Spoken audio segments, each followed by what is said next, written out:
Hey, it's Bear Gardener. I'm back with another of my videos. This one is kind of game theory video, more about game psychology, I suppose, but this has been something that's landed on me over the past season. So, the title probably caught your attention. I don't normally go hyper clickbaity, but I did want to provoke some responses and thought processes, a kind of a deliberate intent to the specific title of this. So the title of this video is the cards broken by the grind. Why is this so hard? Right, so I'm a cards content creator. I am a part of the Cards Contributor Program. I make lots of content, mostly focused on new players and players wanting to improve their game. I'm generally considered to be quite competent.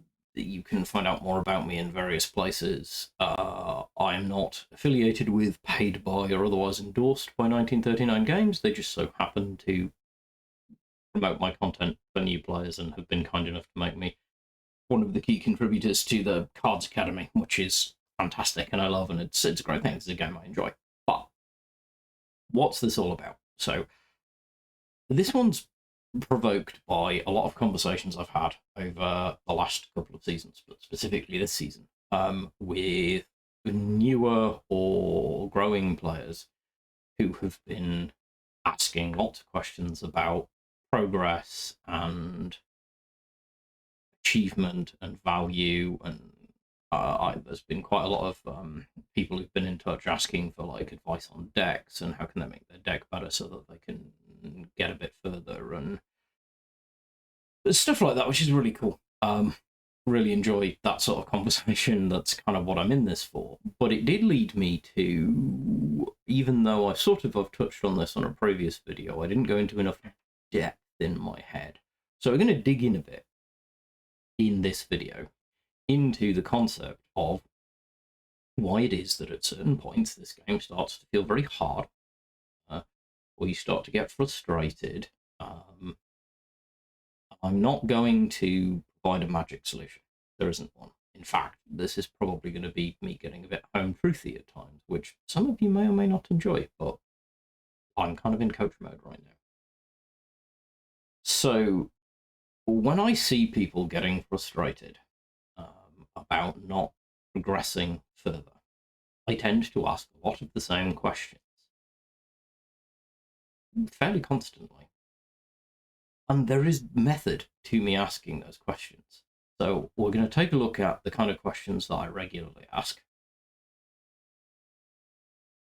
So these are 3 questions that I'm going to pose if you're getting frustrated with the game, or feeling like you're not achieving enough, or wondering why you're not achieving certain things. Then I'm going to pose some of the concepts. We're going to start with these core 3 questions, which are the same ones I will usually ask someone when they say to me, is my deck good enough? Why am I not like progressing? I don't feel like I'm progressing fast enough, or I'm not gaining enough points, or I'm not winning enough games. And then you get into changing deck. Do I need a different deck? Does my deck need improving? I will generally start not by answering that question, but by asking these questions, or at least some variant of them. So let's talk about them. The first question is, what do you want to achieve? And this is one that I honestly, at times it drives me nuts, how much this question is not properly expressed in life in general, in any competitive environment, but also in just any environment in general in life. There's a great quote that is, if you don't have a goal, if you don't know where you're going, then you're just running for the sake of running. You're just treadmilling for the sake of treadmilling. You're not. If you don't know what it is you're trying to achieve, then everything is aimless. I firmly believe this. Context is everything. So the first thing I will always ask anyone who is trying to figure out progress and involvement in this game is, what is it you actually want to get out of this game? And be honest with yourself. And do not, and I'm going to hammer this home because I don't think I hammered it home enough when I touched on this in another video. Do not accept anything other than a hard answer. If you don't have a hard answer to this question, you're setting yourself up to be frustrated and miserable. It's just truth. You are. Know what you want to achieve. What that is entirely up to you.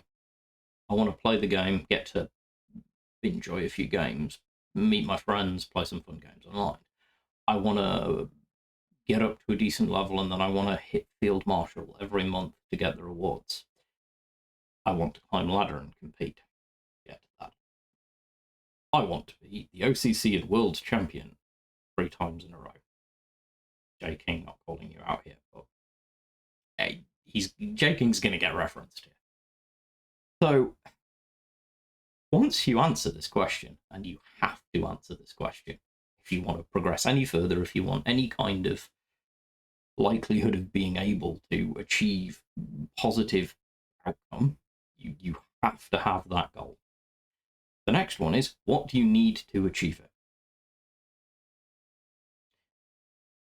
it? In the case of cards, this question is very relevant because the endless responses to I have to spend money drive me crazy. You don't. Demonstrably. So I'm not going to get into hyperbole. I'm not going to call people out. Your personal experience, the amount of time that you're willing to dedicate, stuff like that, which we'll get to later, is relevant to this. But I'm going to make a factual statement which has been proven multiple times by me and other people. You can take an account from zero with nothing, spend not a penny, hit Field Marshal in 1 season. It can be done. It has been done multiple times. You might be slower than that. You might not hit it in a season. You might hit it in 2 or 3, which is probably more realistic. Actually hitting it in 1 season requires you to dedicate a lot of time and or have a lot of previous experience. Also, continuing to answer this question, you can hit Field Marshal on a deck which contains no special and no elite cards. You can watch me do it. So, what do you need to achieve it? Whatever your goal is in cards, what you need to achieve it is to have the game client. Honestly, everything else comes from that. But you do not need to buy anything. You don't need some special access. You don't need anything else. Obviously, if you're going to be a member of the contribution program, then you need to contact 1939s and produce content and stuff like that. But that's where we get to the next part of the question. So let's bounce on to question number 3. What are you prepared to invest to achieve your goal? I'll say it again, because what are you prepared to invest to achieve your goal? So let's start with expectation. What are you entitled to from cards? So download the client from wherever you download it, Steam, App Store, whatever. Log into the game. What can you expect the game to give you? What value can you expect from it? Well, I mean, it's a game. You can expect it to give you some games to play. That's it. Period. I'm going to emphasize that. This is a game. But you're not paying for it, not paying a penny for it.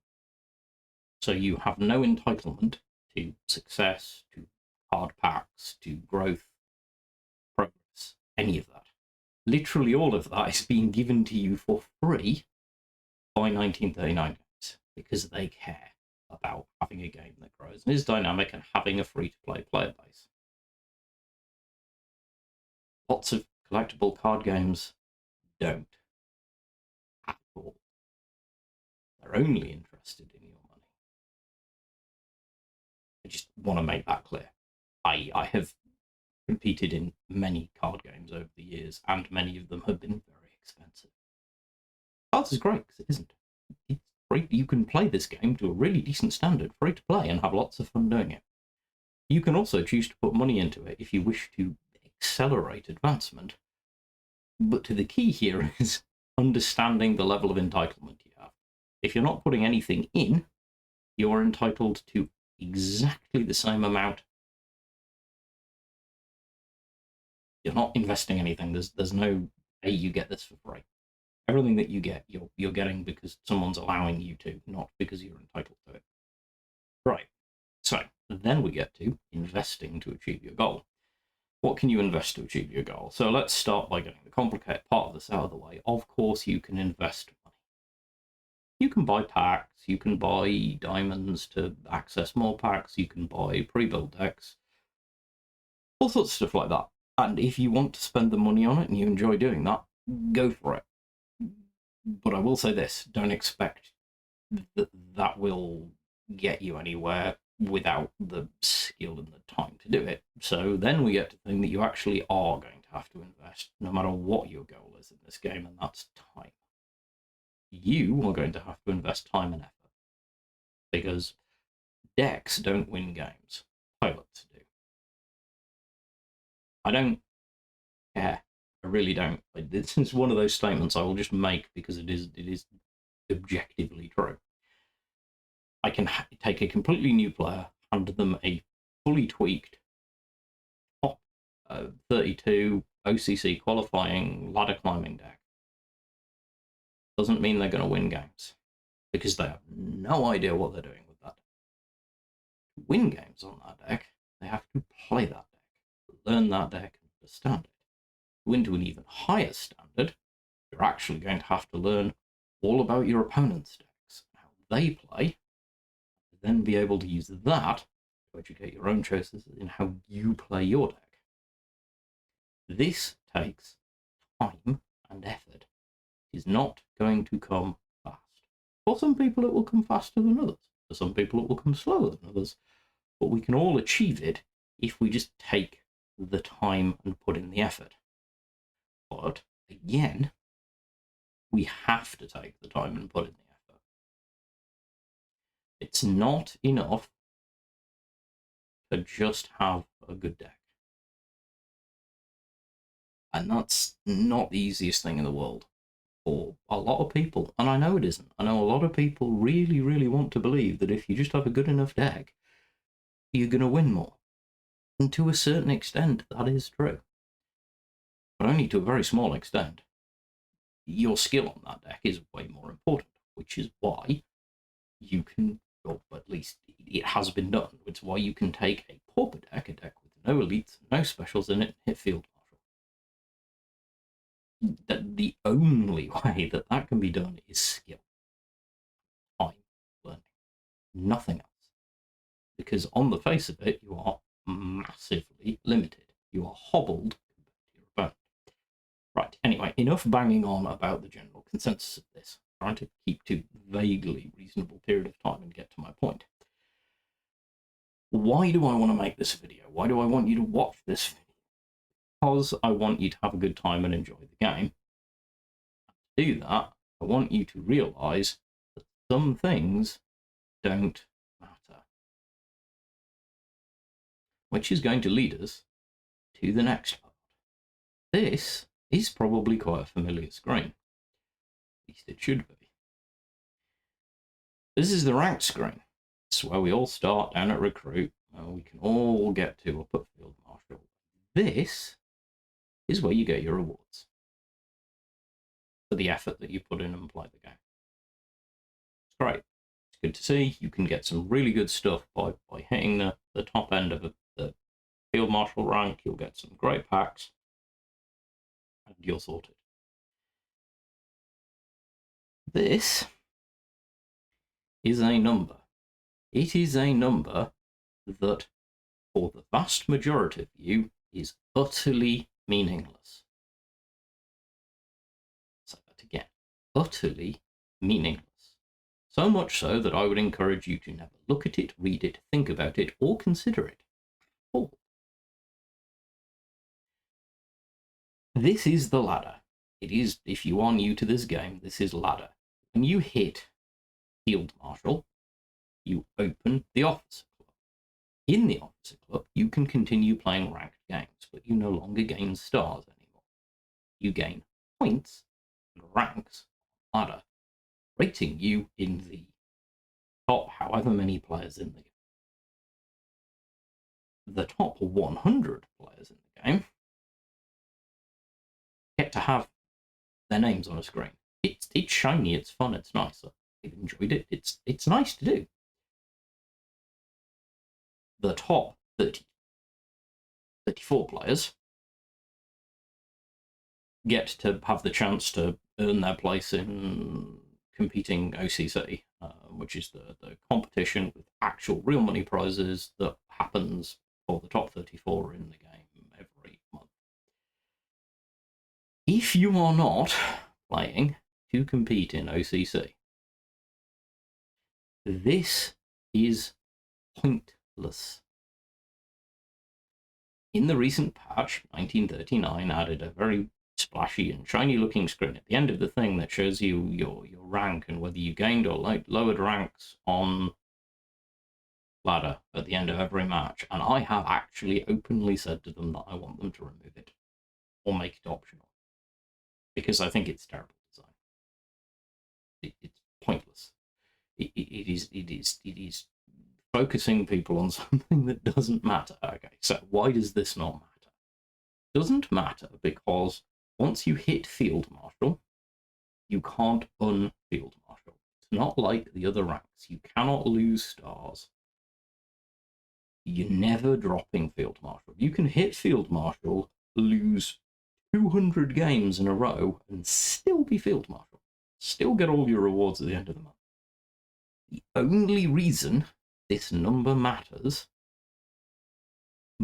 at least from my perspective, is if you care about ranking. And if you are new to this game and you're new to Field Marshal, whatever else, you shouldn't. You should only care about ranking if you intend to finish in the top 34. Simple as that. Really, I can't emphasize it enough. If you're not playing for that purpose, just don't bother looking at this number. Play games, have fun. Everything else is irrelevant. If you are looking to compete, I probably will do a more detailed video eventually, but if you are, seriously, as I mentioned earlier, I said I was going to reference them again, if you want to be the next J King and be like a 3-time world champion, you are going to have to work hard, and I mean really hard. Top 34, you are probably going to have to play at least 300 games in a month. Most people are going to have to play substantially more. You are going to have to achieve, at minimum, probably a 65% win rate in all of those games against whatever you come up against, and there will be some very good players.